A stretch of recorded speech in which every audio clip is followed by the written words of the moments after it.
Welcome back to Entertainment Talk. Today I'm here to do my review for 1917, the recent Oscar-nominated Best Picture film. Didn't win it, of course. Parasite did win that, which I just reviewed a couple of days ago.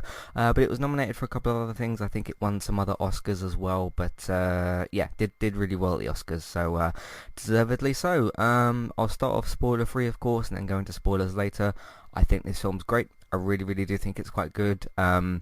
One of the things that I particularly like about this film, well, there's two particular standout things I like about this film, is even though war films are great, we've really enjoyed them in the past. Things like Saving Private Ryan is a good example. I was going to say Dunkirk, but I haven't actually seen Dunkirk yet. But there's been other really great war films as well.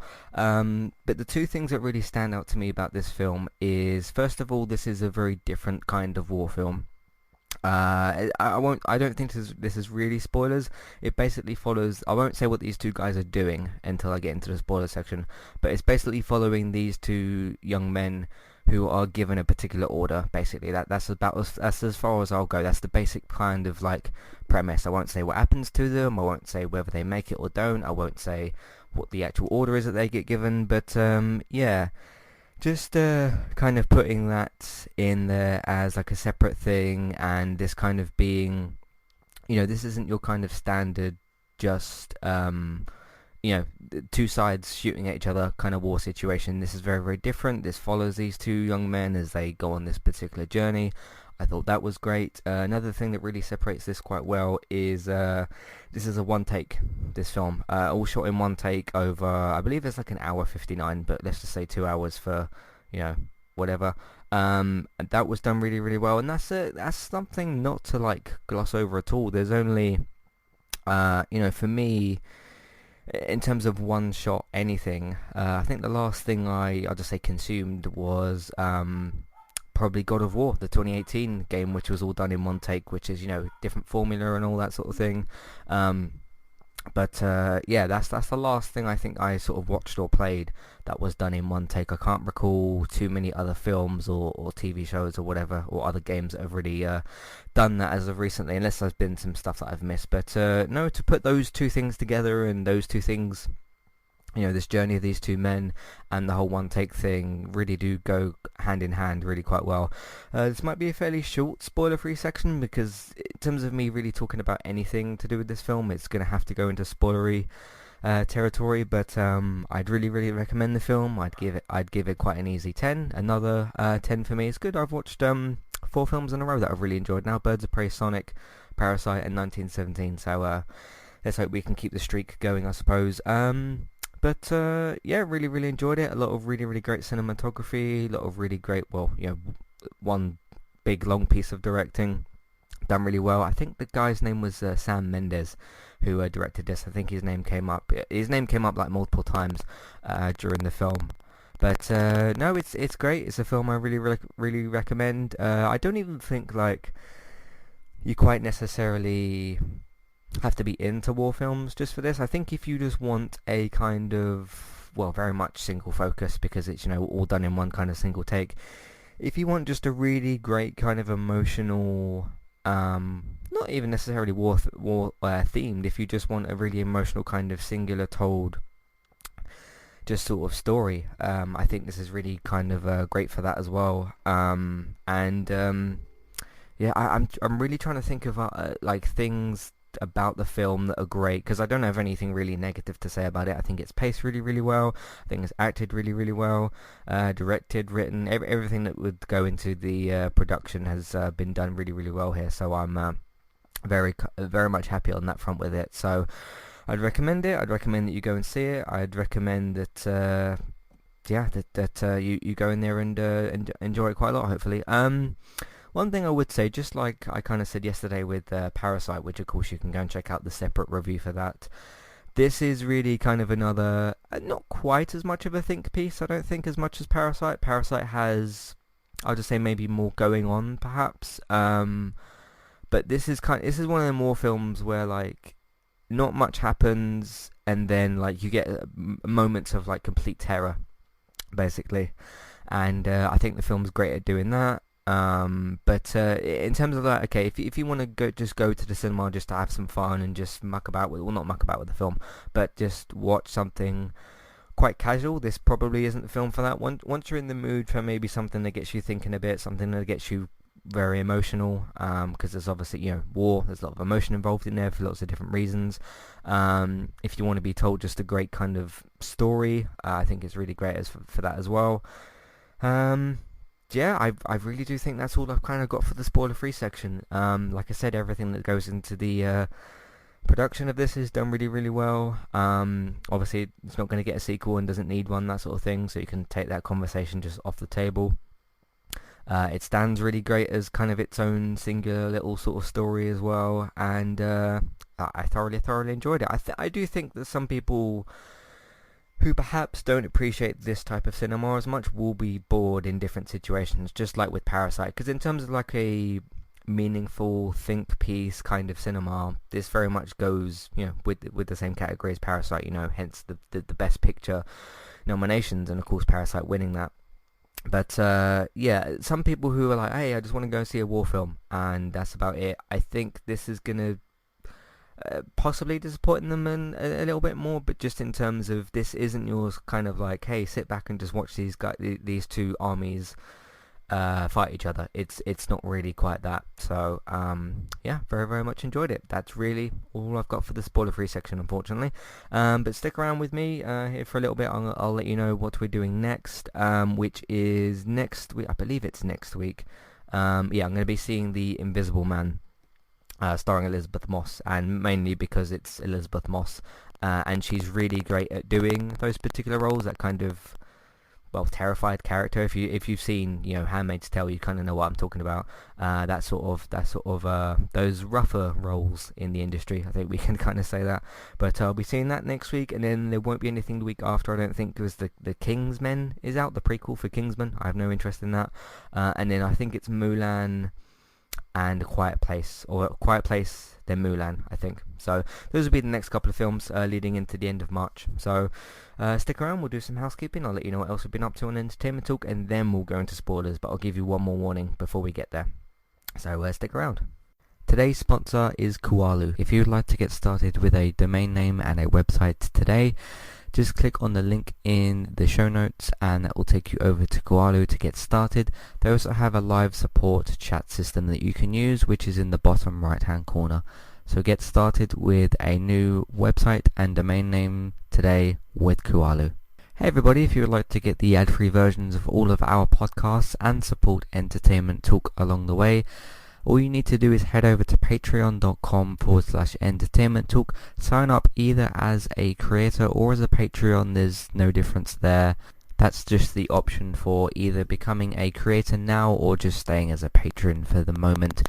And then all you need to do is support us at the $1 level tier. That will get you access to all of the ad-free podcasts that we've done in the past, and get you access to all the ad-free podcasts in that month as well.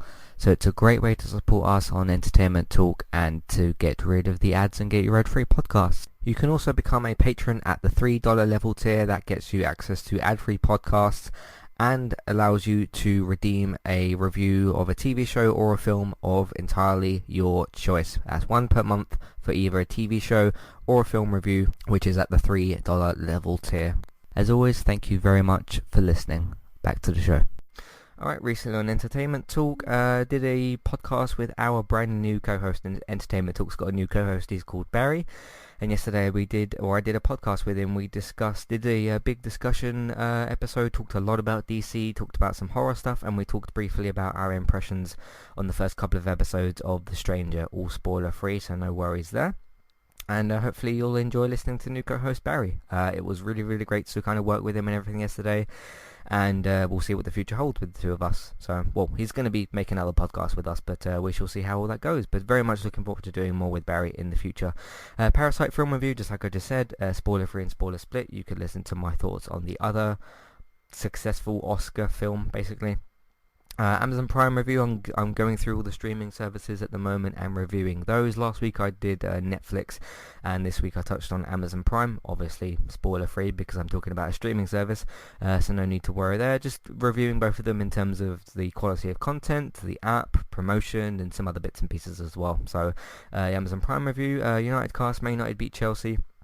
2-0 away from home on Monday night. We play Bruges tomorrow night, Thursday night, and I'll be doing the podcast for that on Friday. So look out for that. That will be in the Europa League, big game for us. So you can check that out. Let's Play Sundays for Skyrim VR, Sonic film review, spoiler free, spoiler split, as always. New co-host discussion podcast. You can listen to that if you want to. Random gaming talk. Last week we talked about Crash Bandicoot, the new mobile game that they are going to be making for the good old Bandicoot. We talked about that. We talked about Anthem. EA and BioWare are going to be revamping the game, and Twin Breaker, a Sacred Symbols video game, of course, from Colin and Chris on the Sacred Symbols PlayStation podcast. They're going to be making a Twin Breaker video game, so that's exciting as well. Netflix review, like I just discussed. TV talk last week, me and Bex, of course, Trista Bytes from YouTube and Twitch. We talked about The Outsider, Russian Doll, Defiance, BoJack Horseman, and some other shows. And of course, next week, The Walking Dead and Better Call Saul are back for their second half of season 10 for Walking Dead, and season 5 for Better Call Saul. And we've done preview podcasts for those upcoming seasons, so you can check those out as well. Alright, if you don't want to be spoiled on 1917, of course, the excellent war film, you're going to want to leave now. If you're listening on a podcast player, go into that particular player, whether it's Spotify, iTunes, or whatever. Go into the app, press pause, go and see 1917 because it's brilliant, and then come back and press play, and then you can hear the rest of the spoiler section. If you're listening on the website, of course, just press back or click on the homepage, and that will take you out of the podcast as well. Yeah, gosh, where do I want to start? There's so many things we could kind of talk about. I like with this film how, first of all, how well it's paced. You know, it starts off with just, okay, you two lads, you're on a suicide mission, basically. You have to go, geography-wise, I don't quite know where they went, but, the two of these guys have to sort of go to this place, and it's, like, really, really dangerous for them to kind of get there and everything. And, they kind of set off on their little, I want to say mission, but it's kind of, they're set off on their orders, basically, don't they? Thought that was great. Noticed the priest character from Fleabag was in there as well, and he was kind of doing this like fake holy water kind of thing. I thought that was that was the one like funny moment kind of this film, so that was great. And then of course they set off, and the first kind of little stumble of course they get across is, now I can't remember these two characters' different names. Of course one of them's got the brother, haven't they, played by Richard Manning from Game of Thrones, of course, and Bodyguard from BBC. Gets his hand like caught on barbed wire, and like if you think about everything that happens in this film, like the explosion at the bunker thing, you've got obviously one of them dies from being stabbed, you've got one of them the plane crash thing, and they deal with that. I believe it's a French soldier, I think that's who it was. Like the whole dogfight in the air kind of thing. They have to deal with that, and then you kind of think of like this little barbed wire injury, and could be bad. You could lose your hand if like that gets infected, which my guess would be that it does, just because of like the limited resources available and stuff, and like just the limited supplies that these two men had, I suppose. I mean, like, he accidentally puts his hand in like this dead body, and there's going to be some bad stuff from that. So good when he finally got that bandaged up as well. That was interesting. Gosh, what else do I want to talk about? Of course, the one of them that dies. I thought that was just really, really genuinely unlucky. Like, they pull this guy out of this burning, is it a Spitfire plane? I think it's a Spitfire plane. Pulls him out of one of them, and like this guy's dealing with one of something else, and then like the camera kind of pans around, of course, the whole one-shot thing, and you don't quite fully see like how he gets the upper hand, which I kind of like, in a way, how that's left up to your own interpretation a bit. Obviously, you do sort of see him get stabbed, and you just think like, okay, shit, he's gonna die or whatever. And one thing I kind of personally noticed is when he's like holding his mate and trying to get him to stand up, and he's not working, and he's getting whiter and whiter and whiter quite quickly. You're looking at the two guys' faces, the two men's faces as they're talking, and then I kind of look down at his shirt to look at his injury, and the blood's just like, you can just see his shirt, whatever his uniform, just getting redder and redder and redder, or like blacker and blacker, and everything, through the blood. And as each moment in there kind of goes on, you sort of realize that, okay, he's basically dying. And then just this dialogue between him and his friend of like, am I dying? Is this actually like happening? And he pauses for a moment, and he's like, yeah, you are, kind of thing. And it's like, well, you're being honest to your mate in like his final moments, which I guess he can appreciate. So, and then just the unlucky nature of like, because there's three steps in there, isn't there? First of all, the fact that this guy crashes near them, or like almost onto them, sort of thing. Because as that Spitfire plane is kind of coming down, and you can't quite see over that little hilly sort of part. It's not actually a hill, is it? Like the sort of, where the earth has gone up a bit more, and it looks like he's kind of crashed on the other side. And I guess his little plane kind of just started to drift upwards, maybe, and then like crashed closer towards them. And then like they could have gotten killed then, and then they pulled the guy out, and then there's the stabbing thing, the unlucky bit there. And then like a couple of minutes later, if that, like all these other soldiers just turn up, and they could have easily obviously just saved him, which was quite unlucky. I do like how the whole film isn't just these two guys. I do like how they have certain checkpoints of, they're with their own, I believe it's battalion or whatever. At the start, they get given their orders, and then they go like, through these different just really quiet parts. And of course, there's the cave-in sort of situation at the bunker. And then the bit afterwards with his friend dying, and then you meet a bunch of other soldiers, kind of checkpoint there. And then like he goes forward, and he has this like encounter on the bridge. I thought was pretty interesting. So yeah, I thought that was a really, really great scene as well. Just the whole, like, he's trying to just carefully climb across this bridge, which isn't fully like operational or whatever, and just starts getting shot at. And I like the guy's tactics of trying to get the upper hand. Like, he's firing off a couple of shots, just trying to fire some it's either covering fire or suppressing fire, I'm not sure which one. And then like works his way up there and shoots the guy, and he shoots him at the same time. He kind of falls down the stairs and all that. I thought that was probably the biggest kind of like shootout scene, wasn't it? Because most of this is like them just searching through and trying to just make their way to this objective.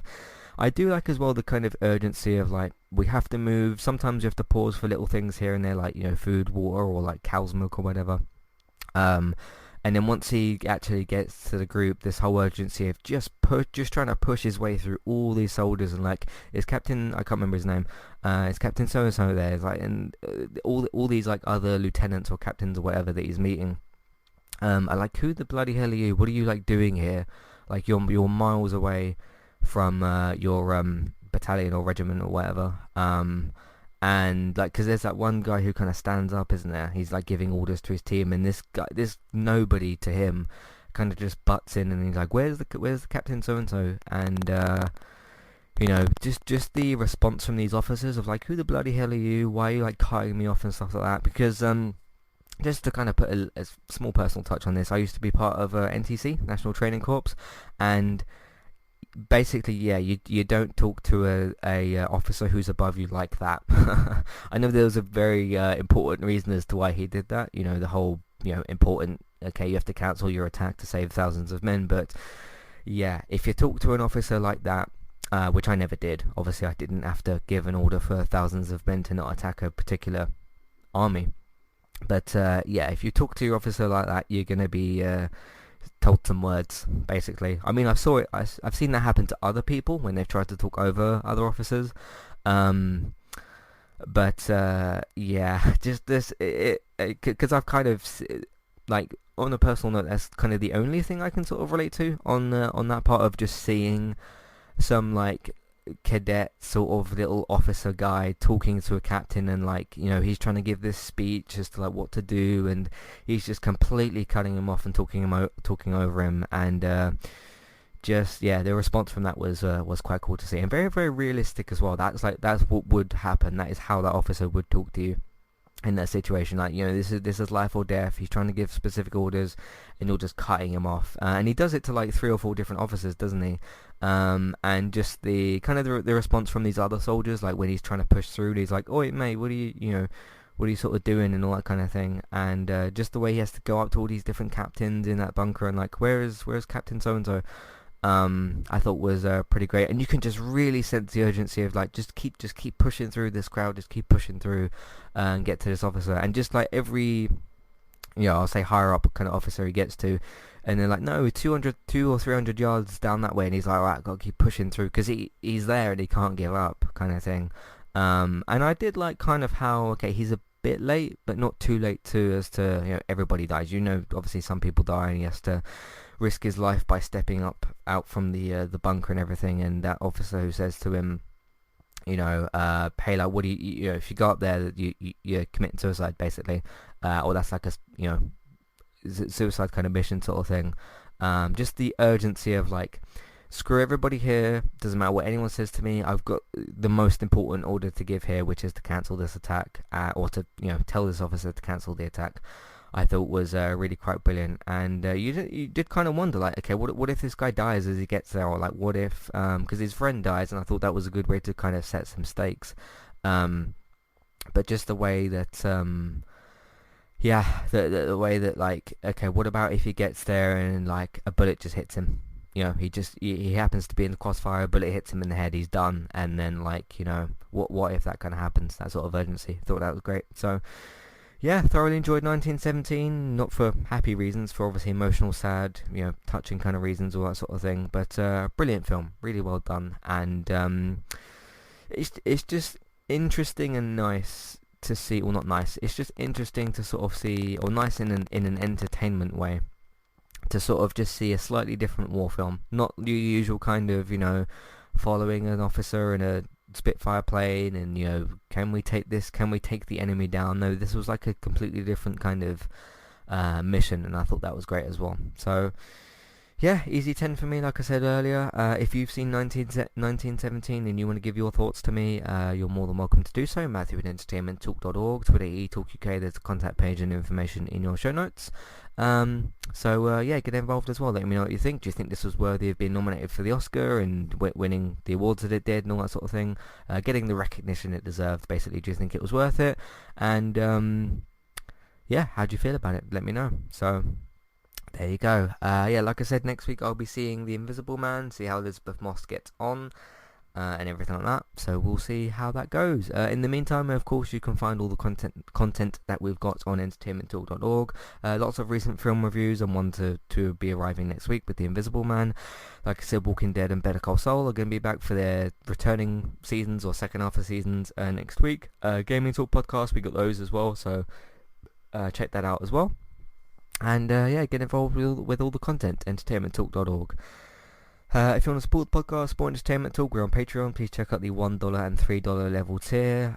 If you want to, of course, use our Amazon affiliate link, you can shop on Amazon. We'll get a small cut of what you spend. It won't cost you extra. iTunes feeds, please rate, review, and subscribe to those. Word of mouth, please tell your friends, family, people that you know about the website and your iTunes feeds. Social media, of course, share them on Facebook and Twitter. That really helps us out. And if you're allowed to, put them in different Facebook groups. Last thing, video games. If you want to watch us play different video games, me and David stream on Twitch, and Robert streams on Mixer, and look out for Let's Play Sundays on Sundays as well. Yeah, really great film. Really, really enjoyed it. So look out for the Invisible Man review next week. That's either going to be Thursday or Friday. It comes out the 28th. I'm not sure which day that is, but look out for that next week anyway. So thanks for listening, and I'll see you next time. Goodbye.